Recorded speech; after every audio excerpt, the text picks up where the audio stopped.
내가 너희에게 전한 것은 주께 받은 것이니 곧 주 예수께서 잡히시던 밤에 떡을 가지사 축사하시고 떼어 이르시되 이것은 너희를 위하는 내 몸이니 이것을 행하여 나를 기념하라 하시고 식후에 또한 그와 같이 잔을 가지시고 이르시되 이 잔은 내 피로 세운 새 언약이니 이것을 행하여 마실 때마다 나를 기념하라 하셨으니 너희가 이 떡을 먹으며 이 잔을 마실 때마다 주의 죽으심을 그가 오실 때까지 전하는 것이니라.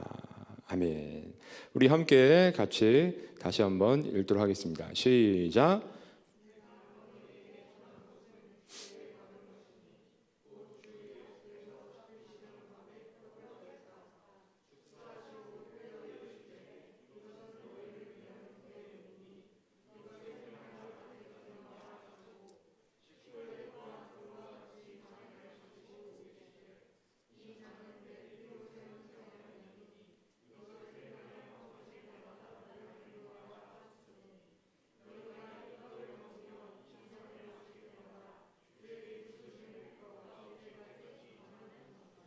아멘.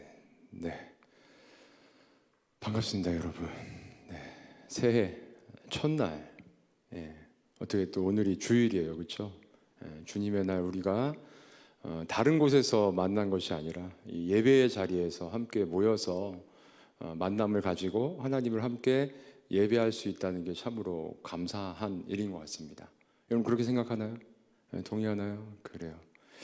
우리가 이 세상을 살아가면서 가장 값지게 할 수 있는 일 중에 하나가 무엇일까요? 바로 이 예배라고 저는 여러분에게 말할 수 있을 것 같아요. 하나님께서 가장 기뻐하시는 것, 하나님이 창조하신 피조물인 우리 인간들에게 받으시는 것 중에 가장 기뻐하시는 것 중에 하나가 예배다라는 것을 우리가 잊지 않았으면 좋겠습니다. 그래서 우리 지난 2022년에도 매주 모여서 우리가 하나님 앞에 예배를 올려드렸고요. 또 때를 따라서 수련회라든지 또 주중에도 여러 공적인 모임의 시간, 예배의 시간을 통해서 하나님 앞에 우리가 예배를 올려드리는데요. 왜 예배를 이렇게 많이 드리나? 예배 이렇게 중요한가라고 생각할 수 있어요. 그렇죠? 굳이 내가 예수님 믿으면 됐지. 예수님 믿고 내가 구원받아서 하나님 나라 백성이 됐으면 됐지. 죽어서 하나님 나라 가면 되지. 왜 이렇게 자주 예배를 드려야 돼? 어젯밤에도 송구영신 예배를 드리고 또 오늘 아침에 1부, 2부, 3부 예배를 드리고 이 청년부 예배까지. 그죠? 그만큼 예배가 하나님이 너무 기쁘게 받으시는 우리가 드릴 수 있는 행위다라는 것을 여러분이 꼭 기억했으면 좋겠어요. 근데 이 예배가 하나님께서 기뻐 받으시는 것인데 모든 예배를 다 기쁘게 받으시느냐? 그렇지 않은 것이죠. 예배 드리는 그 한 사람 한 사람의 모습을 통해서 하나님께서 예배를 기쁘게 받으시기도 하고, 그렇죠? 전혀 기쁘게 받으시지 않는 그 두 가지의 어떤 결과가 나올 수 있어요. 하나님께서 기쁘게 받으시는 예배라면 그럼 우리는 어떻게 그 예배를 드려야 될까요? 예배 시간에 우리는 뭘 하죠, 여러분? 좀 전에 예배 시작하면서 신앙 고백을 드렸죠. 우리의 신앙의 고백입니다. 진실된 전능하사 천지를 만드신 하나님으로부터 시작해서 대개 나라와 권세와 영광이 아버지께 영원히 있사옵나이다는 주기도문이죠. 네, 사도신경 마지막 그 고백까지 우리가 믿는 하나님이 어떠한 분인지 우리는 우리의 입술로 고백하고 우리의 마음에 진심을 담아서 고백을 하는 거죠. 그리고 찬양의 그 가사들도 우리가 그저 우리의 마음의 어떤 슬픔이나 힘든 것들을 이겨내기 위해서 찬양 음색이 있는 그 찬양을 읊조리는 것이 아니라 우리가 예배 시간에 하나님 앞에 찬양을 올려드린다는 것은 그 찬양의 가사를 통해서 우리의 입술의 고백, 우리의 마음의 고백이 되어 하나님, 제가 이렇게 하나님을 어떤 분인지 알고 있고 하나님을 이렇게 사랑하고 하나님 앞에 이렇게 나의 힘들고 어려운 것들도 고백하고 이렇게 하나님 앞에 올려드립니다 하는 거죠. 대표기도, 우리 청년부는 그래도 대표기도를 정말 잘 하시는 것 같아요. 대표기도를 너무나 힘들어 하시는 분들이 많아요. 신앙생활 하면서도 이번 주에 대표기도신데요. 이번 주에 제가 바빠서요. 왜 이렇게 기도를 힘들어 할까요? 기도는 하나님과 우리의 대화인데, 그렇죠? 여러분의 그 비밀스러운 속마음, 물론 공적인 예배의 자리에서 하는 기도에서는 우리의 그 깊은 속마음까지 다 털어놓을 수는 없겠지만, 그렇죠? 기도라는 것은 하나님 앞에 우리의 공동체의 고백이고, 우리 개인의, 그렇죠? 하나님과의 대화이자 우리의 영혼의 호흡이라고도 할 수 있는 굉장히 귀한, 그렇죠? 의미가 담겨 있죠. 지금 우리 신앙 고백과 찬양과 그리고 기도, 그리고 이 시간에는 말씀을 듣는 시간입니다. 이 말씀 듣는 시간에 그냥 허투른 우리가 그냥 어떤 세상에서 듣는 좋은 강의 하나 듣는 것이 아니라 우리는 하나님의 말씀, 하나님께서 우리에게 주신 우리를 이렇게 사랑한다는 하나님의 사랑의 메시지를 우리가 가지고, 그렇죠? 매주 다른 본문을 통해서 함께 나누면서 그 속에 담겨 있는 하나님의 사랑을 깨닫고 그 말씀 앞에 살아가기를 또 다짐하는 시간이죠. 그리고 또 이 말씀을 듣고 나서는 또 합심의 기도를 통해서 우리가 말씀을 통해서 함께 기도하기도 하고, 또 예배가 마치고 나서는 또 우리가 같이 공동체의 성경 공부를 통해서 하나님을 알아가는 시간도 갖죠. 여러분, 이 예배 시간이 참 이렇게 중요한 시간이에요. 여러분, 그저 형식적으로, 그런데 이 중요한 예배 시간에 우리가 하나님 앞에, 우리의 예배를 받으시는 하나님 앞에 집중하지 못하고 딴 생각 멍하고, 아니면 뭐 다른 중요한 어떤 마음에 다른 생각들이 있어서 그 시간에 그렇게 앉아 있다면, 아무리 우리가 겉으로 보기에 야, 저 사람 참 잘 차려입고 나와서 정말 예배자로 참 멋있게 앉아 있구나라고 우리의 눈은 속일 수 있지만, 우리의 중심을 보시는 하나님은 다 보고 계시는 것이죠. 그래서 이 구약의 이스라엘 백성들에게도 하나님께서 그들에게 그토록 싫어하셨던 것 중에 하나가, 하나님이 원하셨던 여러 가지 예배의 방법들을 다 알고 그 방법대로 하나님이 원하시는 그 장소인 성전에 나와서 예배를 드림에도 불구하고 하나님께서 더 이상 오지 마, 꼴 보기 싫다, 내가 더 이상 너희들의 예배를 받지 않겠다라고 하신 것은 왜 그랬을까요? 한번 생각해 봅시다. 여러분은 지금 어떤 예배를 드리고 있는지, 지금까지 잘 못했다고 한다면 지금 이 말씀을 듣는 순간부터라도 예배 마칠 때까지 하나님이 기뻐하시는 예배를 드릴 수 있는 우리가 됐으면 좋겠습니다. 그리고 올 한 해 동안, 이제 첫 주 시작이죠. 1년 52주 동안, 그리고 그 외에 여러 예배 시간을 통해서 하나님이 진짜 기뻐 받으시고, 하나님 예배를 기뻐 받으시는 걸로 끝나는 것이 아니라 하나님이 예배를 기쁘게 받으시는 만큼 또 우리에게 그 예배 시간을 통해서 은혜를 주시죠. 그래서 예배를 잘 드리고 나면 그 사람의 마음속에 하나님이 주시는 은혜, 그래서 기쁨이나 감사, 내가 어떻게 살아가겠구나, 깨달음, 이런 등등의 많은 유익이 있는 시간이 될 것입니다. 여러분, 올 한 해 시작했죠. 올 한 해를, 지난 해를 마무리하고 새해를 시작하면서 여러분 마음속에는 어떤 계획들이 있나요? 계획 없이 무작정 시작한 청년은 없을 거라 생각이 되는데요. 그렇죠? 아무리 작은 것이라도, 작다고 하면 안 되죠. 그렇죠? 개인에게는 너무나 소중한 거니까 각자에게 분명히 올해를 시작하면서 올해는 내가 이런 부분에서 이렇게 해야겠다라는 여러 가지 각오와 계획들이 있을 거라 생각이 돼요. 그렇죠? 여러분, 그 계획들 중에 하나님과 나 사이의 관계에서 내가 만들어 놓은 계획은 있나요? 우리 신입생 3명 있나요? 있나요? 있어요? 30%, 33.333%. 네. 물론 저 친구가 없다는 거 아니고 지금 당황스러웠을 수도 있어요. 그렇죠? 어디에서 못 보던 목사가 서가지고. 그래요. 어쨌든 간에 여러분, 우리가 여러 가지 계획들을 세우지만 그 계획들 중에 참 우리가 하나님을 믿는 정말 믿음의 사람들이라면, 내가 하나님의 사람이라면 우리의 삶의 여러 가지 계획들 중에 항상 우리는 하나님과 나와의 삶의 어떤 계획들, 내가 하나님 앞에서 어떻게 살아가야겠다, 이런 부분에서 어떻게 해야겠다라는 그런 계획들이 항상 있어야겠죠. 내가 정말 사랑하는 분인데, 나를 정말 사랑하는 분 앞에 내가 신앙의 고백을 그렇게 한다면, 그게 진짜라면 어떻게 그런 부분이 없을 수가 있겠어요. 그렇죠? 지금부터라도 좀 여러분 심각하게 생각하면서 좀 그런 부분을 한번 작정했으면, 계획했으면 좋겠습니다. 여러 가지 계획들이 또 있겠지만 그 계획들 중에 하나님과의 관계 속에서 내가 만들어 놓은 그 계획들이 여러분의 여러 계획들 중에서 맨 앞에 우선순위에 자리 잡고 있었으면 좋겠어요. 하나님은 이 세상의 역사의 주관자이시고요. 하나님께서는 하나님 앞에 정말 겸손하게 하나님의 말씀 앞에 살아가고자 하는 사람의 삶을 이끌어가고 계시는 분이고요.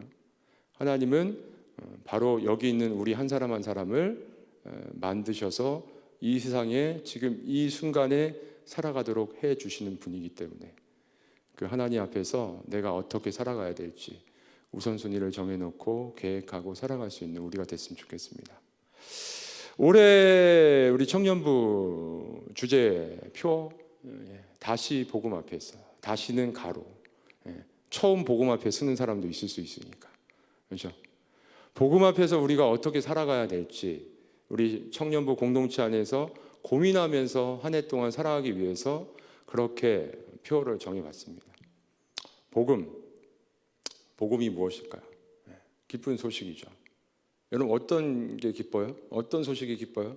하나님의 말씀 가운데 영원히 죽을 수밖에 없는 죄인, 정말 그 누구도 그 어떤 방법으로도 나의 죄를 씻어줄 수 없고 용서해 줄 수 없고 그런 가운데 있는 나의 죄를 하나님의 아들이시라는 그 예수님께서 날 사랑해서 2000년 전에 이 땅에 오셔서 십자가에서 정말 극악무도한 죄인들만이 달려 죽던 그 시대의 그 형벌 속에서 피 흘리시고 몸이 찢기시고 모든 물을 흘리시고 다 이루었다 하시며 죽으셨던 그 예수님, 그 예수님을 믿기만 하면 누구든지 구원을 얻게 될 것이다. 그 전까지 이 세상에서 뭘 하면서 살았던 예수님의 양편에 달렸던 강도들은 정말 그 시대의 엄청난 죄인이죠. 그 중에 한 사람이 주여 당신이 낙원에 계실 때 나를 기억해 달라고. 그 마지막 순간에 평생 정말 우리가 생각하는 것 이상의 죄인이었을 거예요. 그렇게 살던 그 죄인이 마지막 죽는 순간에 예수님께 고백했던 그 고백 때문에 그 죄인은 구원을 받았죠. 누구든지 예수님을 믿기만 하면 자신의 모든 죄를 용서받고 구원함을 받게 된다는 그 소식, 그 복음이죠. 복음 앞에서, 다시 복음 앞에서 살아가려고 하는 우리 청년부인데요. 그런 의미에서 오늘 우리가 성찬식을 통해서 새해 첫 예배를 시작하는데 참 정말 중요한, 참 좋은 시간이 될 거라 생각이 됩니다. 여러분 성찬식 예배도 참 중요했죠. 근데 성찬식 누가 만들었을까요? 사람들이 그냥 예수님 믿다 보니 예수님을 한번 기념해야겠다, 우리가 이런 식으로 기념하면 좋겠다. 십자가에 달려 죽으신 예수님, 그 예수님이 흘리신 피와 그 예수님이 찢기신 몸의 살을 우리가 이렇게 기념하면 좋겠다라고 해서 만들어진 걸까요? 아니죠. 이 성찬식은 예수님께서 죽으시기 전날 밤 제자들과 함께 모여서 마지막 만찬을 하시면서, 식사를 하시면서, 저녁 식사하시면서 너희들이 기념하라고 말씀하시면서 우리에게 주신 것이죠. 그 말씀들을 찾아볼까요? 여러분 성경책을 좀 갖고 다녔으면 좋겠습니다. 네 군데, 여러분 예수님이 이 땅에 오셔서 어떻게 생활을 하셨는지 공생의 삶이 마태, 마가, 누가, 요한복음, 사복음서에 다 기록되어 있는데요. 사복음서에는 각각 기록된 말씀, 마태복음엔 기록되어 있지만 마가복음엔 없고, 마가복음엔 기록되어 있지만 누가복음엔 없고, 이렇게 그쵸, 각각의 그 말씀을 기록한 인간 저자가 이렇게 중요하게 생각하게 하신 그 말씀들을 기록하게 했는데, 그 사복음서에 이 마지막 만찬에 대한 말씀은 다 기록되어 있습니다. 좀 시간이 저기에도 찾아보겠습니다. 마태복음 26장 26절 말씀. 없으시면 빨리 지금 앱을 깔고 성경 말씀을 찾아봐도 됩니다. 시대가 바뀌면요, 그런 것 같아요. 아이작 61인가요? 네. 전신갑주 들어봤어요? 벌써 2년이 됐던 노래더라고요. 깜짝 놀랐습니다. 무슨 쇼미더머니 보는 줄 알았어요. 근데 그 고백이 정말 하나님을 향한 진실된 신앙 고백. 참 시대가 바뀌면 26장 26절 이하의 말씀을 조금 볼게요. 제가 읽을게요. 눈으로 따라 읽어보시면 좋겠습니다. 그들이 먹을 때에 예수께서 떡을 가지사 축복하시고 떼어 제자들에게 주시며 이르시되 받아서 먹으라 이것은 내 몸이니라 하시고 또 잔을 가지시고 감사기도 하시고 그들에게 주시며 이르시되 너희가 다 이것을 마시라 이것은 죄 사함을 얻게 하려고 많은 사람을 위하여 흘리신 바 나의 피 곧 언약의 피니라. 이렇게 말씀하고 있어요. 이 마가복음 찾아볼까요? 마가복음은 14장 22절. 마가복음 14장 22절. 네, 80페이지에 있어요. 제가 또 읽겠습니다. 그들이 먹을 때, 마지막 예수님이 제자들과 저녁 식사를 하실 때 예수께서 떡을 가지사 축복하시고 떼어 제자들에게 주시며 이르시되 받으라 이것은 내 몸이니라 하시고 또 잔을 가지사 감사기도 하시고 그들에게 주시니 다 이를 마시매 이르시되 이것은 많은 사람을 위하여 흘리는 나의 피 곧 언약의 피니라. 진실로 너희에게 이르노니 내가 포도나무에서 난 것을 하나님 나라에서 새 것으로 마시는 날까지 다시 마시지 아니하리라 하면서 여기서 기록되어 있죠. 또 누가복음 22장 19절 말씀 이하로 보면요. 이렇게 말씀하고 계시죠. 또 떡을 가져 감사기도 하시고 떼어 그들에게 주시며 이르시되 이것은 너희를 위하여 주는 내 몸이라 너희가 이를 행하여 나를 기념하라 하시고 저녁 먹은 후에 잔도 그와 같이 하여 이르시되 이 잔은 내 피로 세우는 새 언약이니 곧 너희를 위하여 붓는 것이라. 그러나 보라 나를 파는 자의 손이 나와 함께 상위에 있도다. 인자는 이미 작정된 대로 가거니와 그를 파는 그 사람에게는 화가 있으리로다. 가룟 유다에 대한 말씀이죠. 요한복음 마지막 13장 22절 이하의 말씀을 보면요.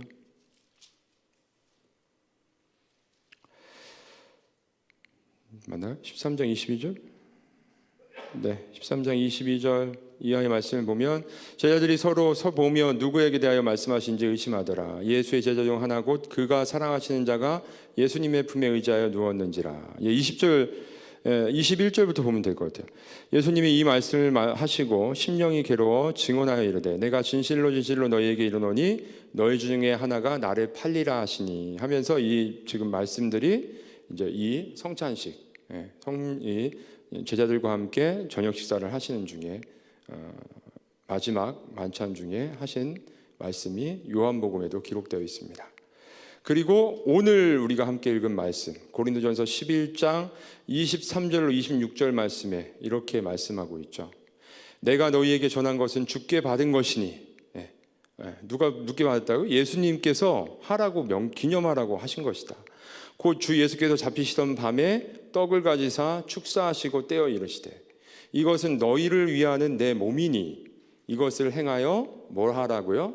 나를 기념하라 하시고 식후에 또한 그와 같이 잔을 가지시고 이르시되 이 잔은 내 피로 세운 새 언약이니 이것을 행하여 마실 때마다 나를 기념하라 하셨으니 너희가 이 떡을 먹으며 이 잔을 마실 때마다 주의 죽으심을 언제까지요? 그가 오실 때까지 전하는 것이니라. 예수님께서 친히 우리를 위해 십자가에 죽으시기 전날 밤에 제자들에게 말씀하셨어요. 너희들이 이 성찬식을 정말 이 예식을 소중하게 생각하면서 내가 너희들의 곁을 떠난다 할지라도 내가 다시 오는 그때 재림의 때 이 세상의 마지막 날까지 기념하며 지키라고 말씀하셨죠. 뭘 기념하며 지켜요? 예수님이 흘리실 피와 예수님이 찢기신 몸을 너희들이 결코 잊어서는 안 될 것이다 라고 말씀하시면서 이 성찬식을 너희들이 기념하라고 말씀하셨습니다. 여러분, 이 성찬식에는요 두 가지 정도의 좀 새로운 의미가 있는데요. 그것은 뭐냐면 첫 번째로 여러분 이 예수님께서 잡히시던 때에 이스라엘 백성, 구약에서 하나님께서 하나님의 백성으로 불렀던 너희들을 선택했던 그 백성이 누구죠? 이스라엘 백성이죠. 이스라엘 백성을 하나님께서 하나님의 백성으로 부르시고 구약 시대에 그들에게 하나님 앞에 지키도록 주신 말씀들이 있어요. 그거를 율법이라고 그러죠. 율법에는 뭐 도덕법도 있고요. 하나님 앞에 뭐 예배 형식으로 드리던 여러 가지 제사법에 대한 것도 있죠. 그리고 그 제사법을 언제 지켜야 되는지 절기에 대한 법도 있는데요. 그 중에서 유월절 들어봤나요? 유월절. 유월절은 어떤 의미가 있어요? 이스라엘 백성, 하나님께서 선택하셨던 이스라엘 백성이 애굽, 이집트에서 노예로 고통받고 있을 때 그들이 하나님 앞에 부르짖자 하나님께서 그들을 구원해 주셨죠. 누굴 통해서요? 모세라는 사람을 보내서 하나님이 모세를 통해서 능력을 행하셔서 애굽에서 나오게 해주셨어요. 근데 이 애굽 사람들이 이스라엘 백성을 한 번에 내보내 줬나요? 그래 가. 하나님이 너희 부르신다고 가. 안 했죠. 10가지 재앙을 받기까지 그들을 내보내 주지 않았습니다. 그 마지막 재앙이 뭐였죠? 이 애굽 땅에서 처음 난 것은 사람이든 짐승이든 무엇이든지 그날 밤에 다 죽게 될 것이다 라고 말씀하셨어요. 그런데 하나님께서 하나님의 백성인 이스라엘 백성은 거기에서 구원해 주셨죠. 어떻게요? 어린 양의 피를, 살아있는 어린 양을 잡아서 그 피를 흘려서 그 피를 그 집의 문설주에 임방에 발라 놓으면, 그리고 그 안에서 그날 밤에 모여 있으면 내가 그 집 안에 있는 사람들은 그 집에서 태어난 첫 번째 장자, 첫 번째 태어난 짐승이다 할지라도 죽이지 않고 넘어가겠다, 구원해 주겠다. 그리고 실제로 그렇게 해 주셨죠. 그래서 그리고 나서 어떻게 됐어요? 이집트 왕이 너희들 빨리 나가라, 내가 더 이상 너희들을 데리고 있을 수 없겠구나 하고서 내보낸 다음에 하나님께서 이스라엘 백성에게 기억해서 지키라고 주신 절기가 유월절입니다. 이스라엘 백성은 지금까지도 유월절이라는 절기를 지키고 있어요. 그런데 우리가 여기서 생각할 것은 예수님께서 십자가에 달리실 때가 어떤 절기였냐면 유월절 절기였어요. 그때 예수님께서 예루살렘으로 올라가서 잡히셔가지고 십자가에 달리셨죠. 그러니까 이 유월절 절기가 예수님께서 십자가에 달려 죽으시고 피 흘려 주심으로 이제 새롭게 갱신이 된 거예요. 구약의 이스라엘 백성들은 그 자신들을 하나님께서 구원해 주신 그 구원의 은혜를 유월절이라는 절기를 통해 지키면서 그들이 하나님이 우리를 사랑해서 구원해 주셨어, 감사해, 이렇게 지켰는데 이제 예수님께서 십자가에 달려 피 흘려 죽으심으로 누구든지 예수님을 믿는 자들은 예수님의 피 흘리심을 통해서 죄에서 구원을 받은 그 은혜를 생각하면서 이제는 뭐를 해요? 성찬의 예식에 참여할 수 있게 되는 거죠. 또 한 가지는 뭘까요? 25절 중반절에 이렇게 말씀하고 있죠. 이 잔은 내 피로 세운 새 언약이니. 언약, 다른 말로 약속이라고 하면 되죠, 쉽게. 새 언약. 그럼 이 새 언약이야? 예수님 이렇게 성찬식이 새 언약의 의미가 있어? 그러면 옛 언약이라는 게 있겠네요, 그렇죠? 하나님께서 약속을 하셨어요. 아담과 이 세상에 처음 사람이었던 아담과 하와가 죄를 짓고 영원히 죽어 마땅한 그 죄값의 자리에 있을 때에 얼마 지나지 않아서 가죽옷을 지어 입히시고 뭐라고 말씀하셨죠? 아담과 하와에게 내가 여자의 후손을 통해서 너희들을 이렇게 죄를 짓게 만든 저 뱀의 모습으로 가장한 저 사탄은 머리를 짓이기고 이기게 해줄 것이다. 그리고 그 여자의 후손을 통해서 너희들이 구원을 받을 것이다. 이렇게 약속해 주셨단 말이에요. 이 약속이 계속해서 갱신이 되는 거죠. 누구 통해서? 중간중간에 노아 때, 그렇죠? 아브라함 때에, 모세, 이스라엘 백성 때, 그리고 선지자들 계속해서 그 여자의 후손으로 오실 자가 분명히 올 거야 하면서 계속 말씀을 읽어보면 그 언약을 계속 말씀하시는데 그 언약이 어디에 와서 이루어진 거예요? 예수님에 오셨어요. 예수님께서 십자가에 달려 죽으심으로 그것이 바로 새 언약으로서 우리에게 의미가 있게 되었다는 것입니다. 그래서 이 성찬식이라는 걸 우리가 초대교회 당시라는 것은 예수님께서 십자가에 죽으시고 그 당시에 예수님을 따랐던 12제자와 함께 그 당시에 예수님을 믿었던 많은 사람들이 있었잖아요. 그렇죠? 그 당시에 세워진 교회를 초대교회라고 그래요.